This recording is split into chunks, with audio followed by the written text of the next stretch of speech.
Over the years, I've talked to and run into a lot of day traders that have blown up their accounts in various ways, either by not having good risk management or by running afoul of some of the rules that are in place around day trading. So in this video, I want to go over with you one of those rules, the PDT rule, or the pattern day trader rule. So in this video, we're going to just talk about the basics. What is the PDT rule, and what might you want to be thinking about as you decide if day trading is for you?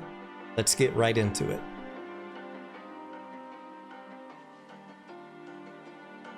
If you are day trading, there are certain things that you just can't avoid knowing about, certain rules like the PDT rule, or what is a good faith violation. We'll cover that in the next video.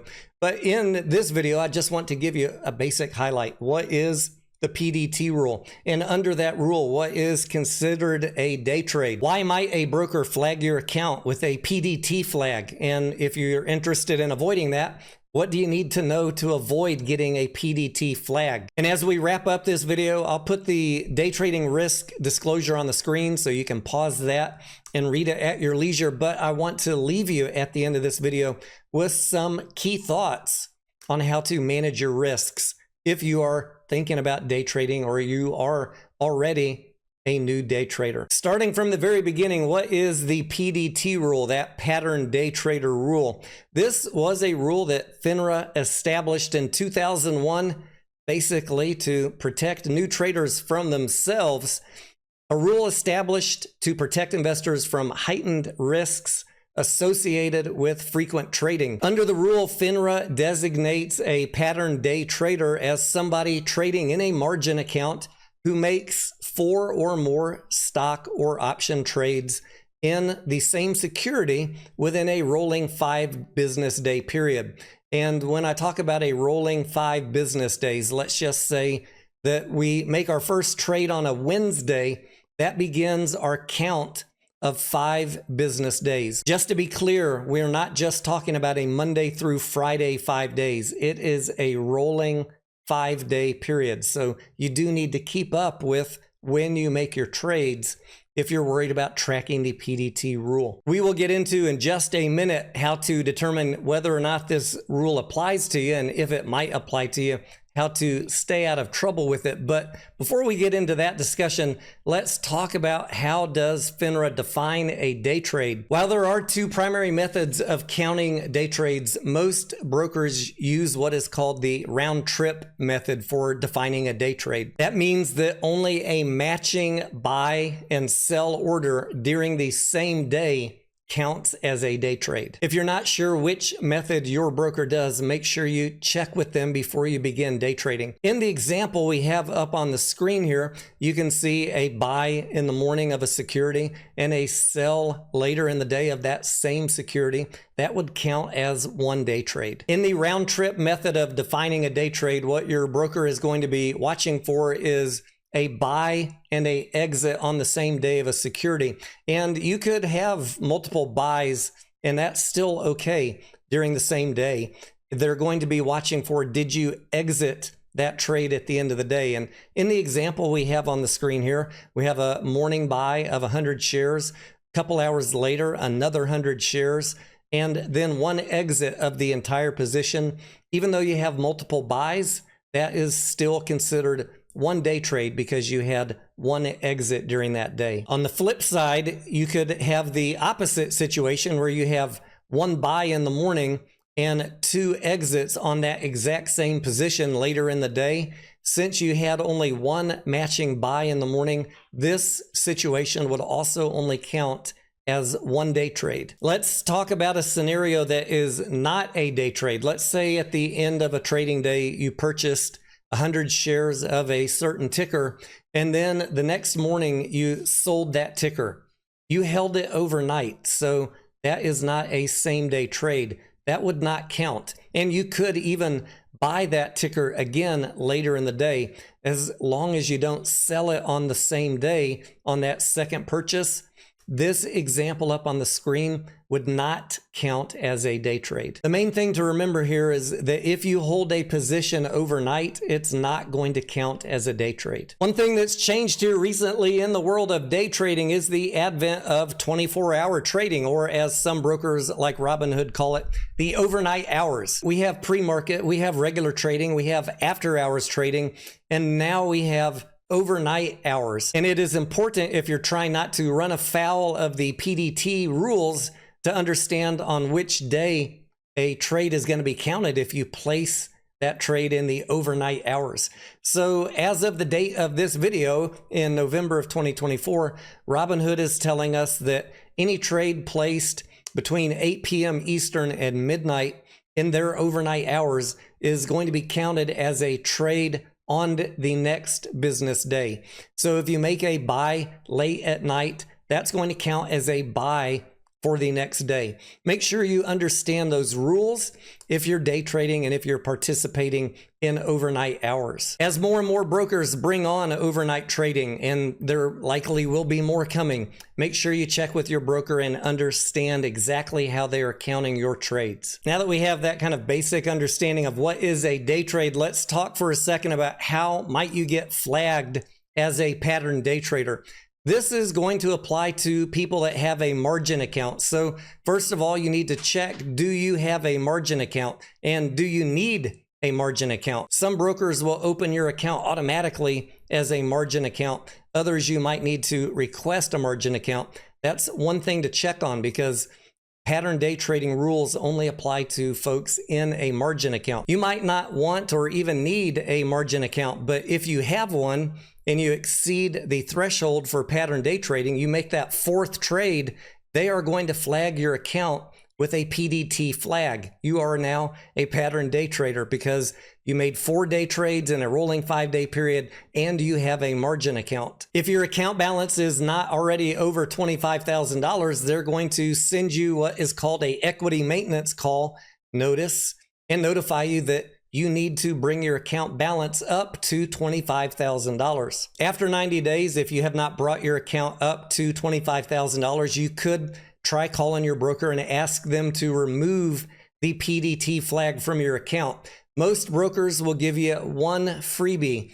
They will remove the PDT flag and you can go back to doing your day trades, making sure you keep it at 3 or less in a rolling 5-day period. But I want to re-emphasize that this is not a rule you want to take lightly, because if you violate this rule, they could completely lock your account and you could get in a position where you're only allowed to do position close only trades. That can be a scary thing for some people, and I've seen some people lose their accounts because of PD flags and ignoring what their broker is saying. I'm gonna do what I want, you can't tell me what to do. No, if you get a equity maintenance call because you violated the PDT, make sure that you're paying attention to it and call your broker and make sure you understand exactly what steps you need to take to get back in compliance.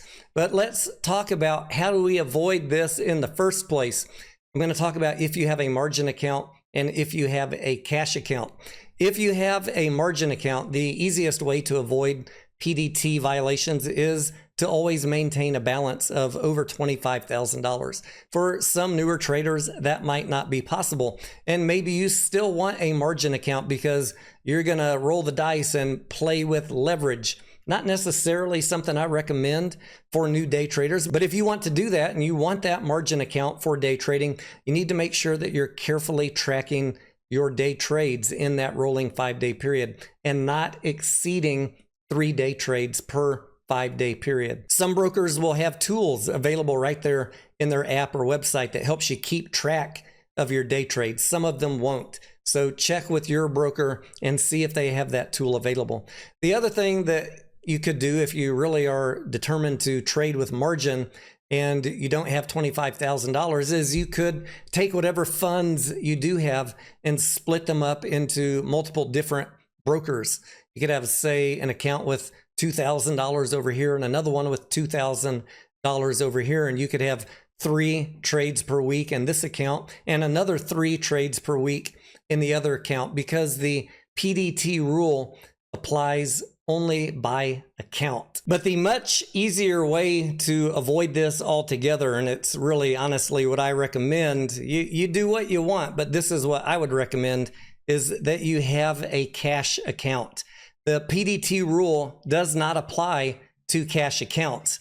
The only thing that you need to worry about in a cash account is how much settled cash do you have in your account. And you can usually go to the balances tab in your broker, and it will tell you every morning when you start trading, what is your available settled cash that you have available to trade with that day. You could trade 3 times in a day, 10 times in a day, 20 times in a day, up to the amount of settled cash that you have available in your account. And you don't want to violate that amount of settled cash though.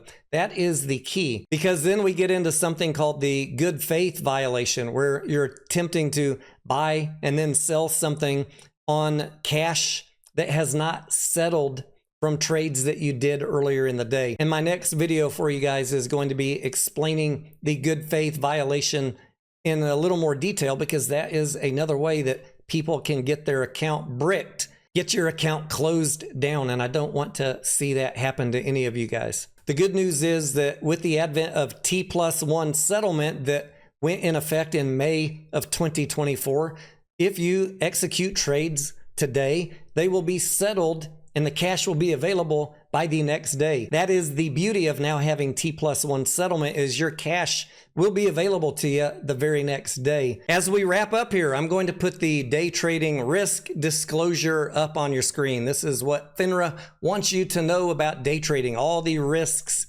that you need to be aware of. And I urge you to pause this video and read through all of that if you haven't ever read it before. But I want to leave you guys with a couple of thoughts. If you want to manage your risk, the very first thing that I would do if I'm risk averse and not wanting to violate these rules is make sure that I have a cash account. Now, some of you might want to have a margin account so that you can take advantage of leverage, and that is up to you. You understand the risk and you're willing to take that on. You do whatever you'd like. But if you want to make sure as a new trader that you're not violating this PDT rule, the simple way to do it is have a cash account. The other thing is, obviously, you could have more than $25,000 and then you could have a margin account. And if you want to use margin ever, it's available to you. And if you don't want to use it, you don't need to worry about pattern day trading rules anyways, because you have over $25,000. Remember, the PDT rule applies only to folks that have a margin account with less than $25,000 in it. The other risk management things that we'll get into in some later videos is the careful selection of your day trades, identifying which tickers to go in, identifying the right timing of when to go in, what to look for on the chart, and having an exit plan, whether that means you're getting out at a profit, hopefully, or having some risk management so that if the trade doesn't go your way, that you exit the play before your losses compound. There's always going to be lots of day trading opportunities every single day, but you should have some criteria about deciding which ones you enter. Don't just be going Wild West on me and trying to day trade everything. Find some criteria that work for you in selecting the ticker. And we'll talk about that in some future videos. And once you've identified the ticker, then you need to identify what is a good entry point on the chart as the stock is trading. Do you have defined entry criteria? And do you have defined exit criteria? Ticker selection and risk management on entry and exit are critical to being successful as a day trader. If this is your first time here, be sure and subscribe to the channel. There are going to be more videos coming out with my thoughts on day trades and some of my day trades, and maybe we'll even get into doing some pre-market morning live streams where I do some day trading with you guys. If you have any questions or comments, drop them for me down below. I always love to hear from you guys. I am Tony Denaro, and I will see ya on the next video.